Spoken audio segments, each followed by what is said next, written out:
نے کہا مجھے زرعی پیداوار پر مقرر کر دیجئے، کیونکہ میں حفاظت بھی کر سکتا ہوں اور اس کام سے واقف بھی ہوں۔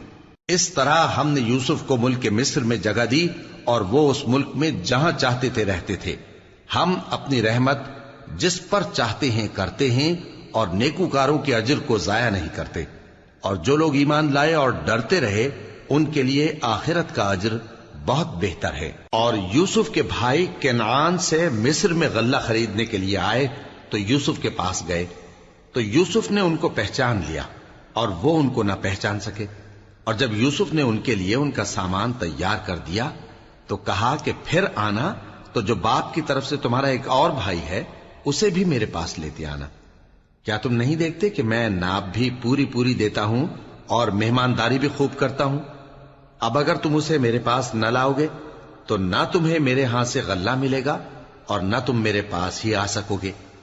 انہوں نے کہا کہ ہم اس کے بارے میں اس کے والد کو پھسلائیں گے اور ہم یہ کام کر کے رہیں گے۔ اور یوسف نے اپنے خدام سے کہا کہ ان کا سرمایہ یعنی غلے کی قیمت ان کے سامان میں رکھ دو۔ عجب نہیں کہ جب یہ اپنے اہل و عیال میں جائیں تو اسے پہچان لیں، اور عجب نہیں کہ یہ پھر یہاں آئے۔ بس جب وہ اپنے والد کے پاس واپس گئے تو کہنے لگے کہ ابا، ہمارے لیے غلے کی بندش کر دی گئی ہے، تو ہمارے ساتھ ہمارے بھائی کو بھیج دیجئے تاکہ ہم پھر غلہ لائیں اور ہم اس کے نگہبان ہیں۔ یعقوب نے کہا کہ میں اس کے بارے میں تمہارا اعتبار نہیں کرتا، مگر ویسا ہی جیسا پہلے اس کے بھائی کے بارے میں کیا تھا، سو اللہ ہی بہتر نگہبان ہے اور وہ سب سے زیادہ رحم کرنے والا ہے۔ اور جب انہوں نے اپنا اسباب کھولا تو دیکھا کہ ان کا سرمایہ واپس کر دیا گیا ہے۔ کہنے لگے ابا، ہمیں اور کیا چاہیے؟ دیکھیے یہ ہماری پونجی بھی ہمیں واپس کر دی گئی ہے اور ہم اپنے اہل و عیال کے لیے پھر غلہ لائیں گے اور اپنے بھائی کی نگہبانی کریں گے اور ایک بار شتر زیادہ لائیں گے کہ یہ غلہ جو ہم لائے ہیں تھوڑا ہے۔ یعقوب نے کہا کہ جب تک تم اللہ کا عہد نہ دو کہ اس کو میرے پاس صحیح و سالم لے آؤ گے، میں اسے ہرگز تمہارے ساتھ نہیں بھیجنے کا، مگر یہ کہ تم گھیر لیے جاؤ یعنی بے بس ہو جاؤ تو مجبوری ہے۔ پس جب انہوں نے والد کو اپنا قول دیا تو یعقوب نے کہا کہ جو قول و قرار ہم کر رہے ہیں اس کا اللہ ضامن ہے، اور فرمایا کہ اے میرے بیٹو، ایک ہی دروازے سے داخل نہ ہونا بلکہ جدا جدا دروازوں سے داخل ہونا، اور میں اللہ کی تقدیر کو تو تم سے روک نہیں سکتا۔ بے شک حکم اللہ ہی کا ہے، میں اسی پر بھروسہ رکھتا ہوں اور اہل توکل کو اسی پر بھروسہ رکھنا چاہیے۔ اور جب وہ ان مقامات سے داخل ہوئے جہاں جہاں سے داخل ہونے کے لیے ان کے والد نے ان سے کہا تھا، تو وہ تدبیر اللہ کے حکم کو ذرا بھی ٹال نہیں سکتی تھی۔ ہاں، وہ یعقوب کے دل کی خواہش تھی جو انہوں نے پوری کی تھی، اور بے شک وہ صاحب علم تھے کیونکہ ہم نے ان کو علم سکھایا تھا، لیکن اکثر لوگ نہیں جانتے۔ اور جب وہ لوگ یوسف کے پاس پہنچے تو یوسف نے اپنے حقیقی بھائی کو اپنے پاس جگہ دی اور کہا کہ میں تمہارا بھائی ہوں، تو جو سلوک یہ ہمارے ساتھ کرتے رہے ہیں اس پر افسوس نہ کرنا۔ پھر جب ان کا اسباب تیار کر دیا تو اپنے بھائی کے تھیلے میں آپ خورا رکھ دیا۔ پھر جب وہ آبادی سے باہر نکل گئے تو ایک پکارنے والے نے آواز دی کہ قافلے والو، تم تو چور ہو۔ وہ ان کی طرف متوجہ ہو کر کہنے لگے کہ تمہاری کیا چیز کھوئی گئی ہے؟ وہ بولے کہ بادشاہ کا کٹورا کھویا گیا ہے، اور جو شخص اس کو لے کے آئے اس کے لیے ایک بار شتر انعام، اور میں اس کا ضامن ہوں۔ وہ کہنے لگے کہ اللہ کی قسم، تم کو معلوم ہے کہ ہم اس ملک میں اس لیے نہیں آئے کہ خرابی کریں اور نہ ہم چوری کیا کرتے ہیں۔ وہ بولے کہ اگر تم جھوٹے نکلے یعنی چوری ثابت ہوئی تو اس کی سزا کیا؟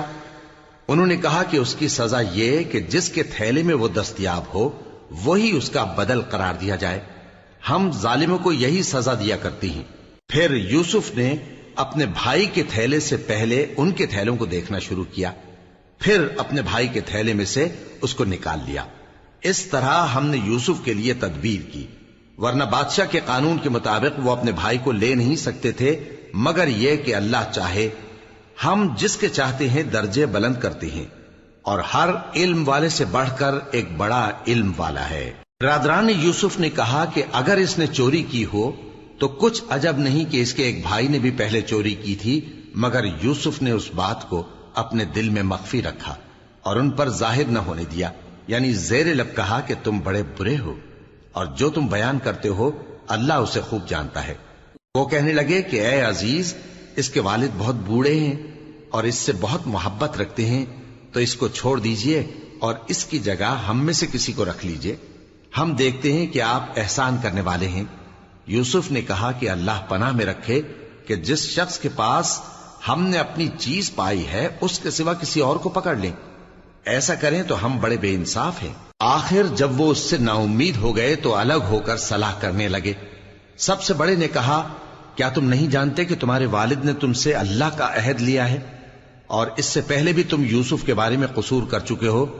تو جب تک والد صاحب مجھے اجازت نہ دیں میں تو اس جگہ سے ہلنے کا نہیں، یا اللہ میرے لیے کوئی فیصلہ کرے اور وہ سب سے بہتر فیصلہ کرنے والا ہے۔ تم سب والد صاحب کے پاس واپس جاؤ اور کہو کہ ابا، آپ کے صاحبزادے نے وہاں جا کر چوری کی اور ہم نے تو اپنی دانست کے مطابق آپ سے اس کے لے آنے کا عہد کیا تھا، مگر ہم غیب کی باتوں کے جاننے اور یاد رکھنے والے تو نہیں تھے، اور جس بستی میں ہم ٹھہرے تھے وہاں سے، یعنی اہل مصر سے، اور جس قافلے میں آئے ہیں اس سے دریافت کر لیجئے، اور ہم اس بیان میں بالکل سچے ہیں۔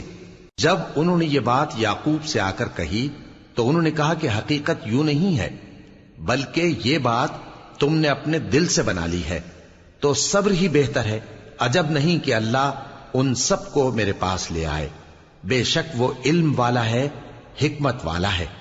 اور ان کے پاس سے چلے گئے اور کہنے لگے کہ ہائے افسوس یوسف پر، ہائے افسوس، اور رنج و الم میں ان کی آنکھیں سفید ہو گئیں اور ان کا دل غم سے بھر رہا تھا۔ بیٹے کہنے لگے کہ واللہ آپ تو یوسف کو اسی طرح یاد ہی کرتے رہیں گے یہاں تک کہ آپ گھل جائیں گے یا جان ہی دے دیں گے۔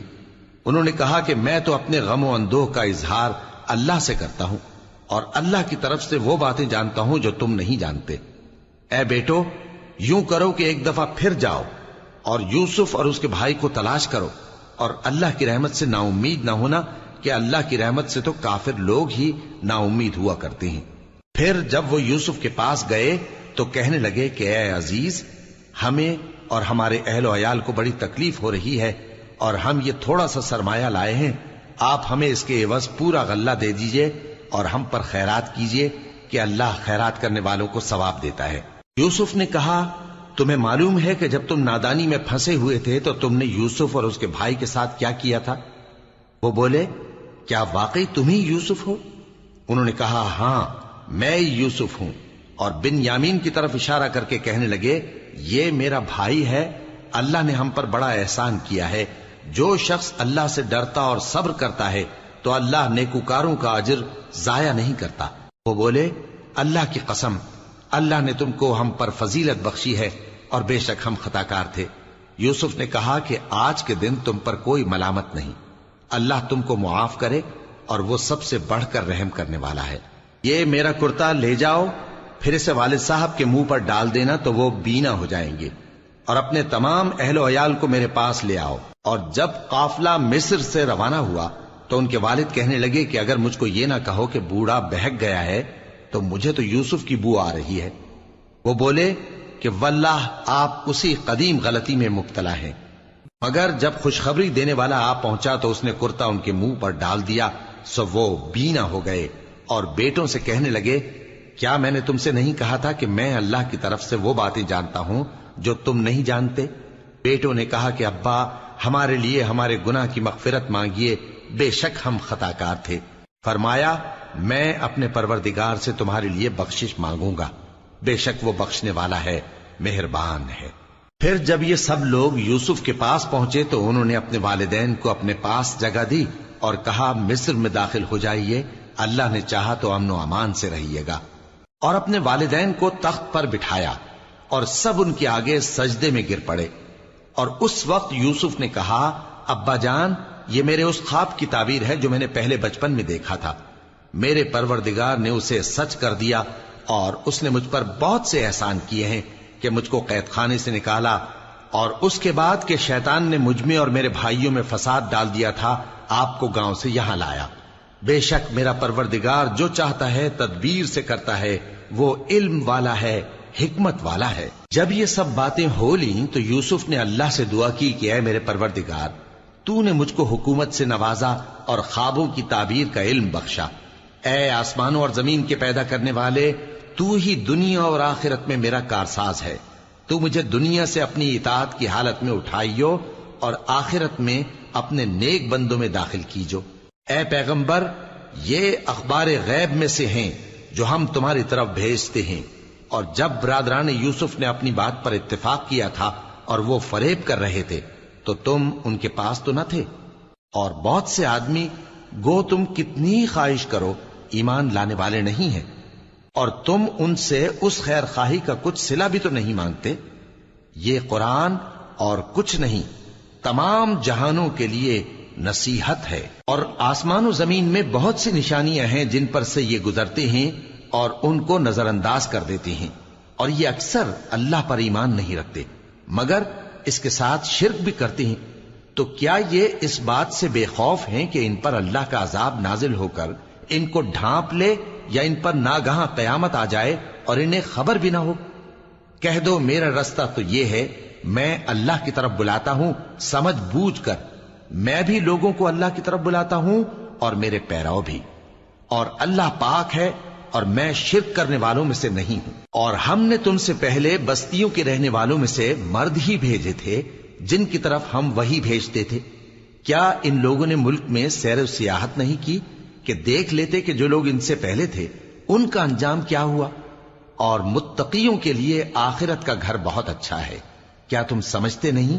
یہاں تک کہ جب پیغمبر نا امید ہو گئے اور انہوں نے خیال کیا کہ اپنی نصرت کے بارے میں جو بات انہوں نے کہی تھی اس میں وہ سچے نہ نکلے، تو ان کے پاس ہماری مدد آ پہنچی، پھر جسے ہم نے چاہا بچا دیا، اور ہمارا عذاب اتر کر گناہگار لوگوں سے پھیرا نہیں کرتا۔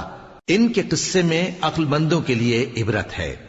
یہ قرآن ایسی بات نہیں ہے جو اپنے دل سے بنائی گئی ہو، بلکہ جو کتابیں اس سے پہلے نازل ہوئی ہیں ان کی تصدیق کرنے والا ہے اور ہر چیز کی تفصیل کرنے والا، اور مومنوں کے لیے ہدایت اور رحمت ہے۔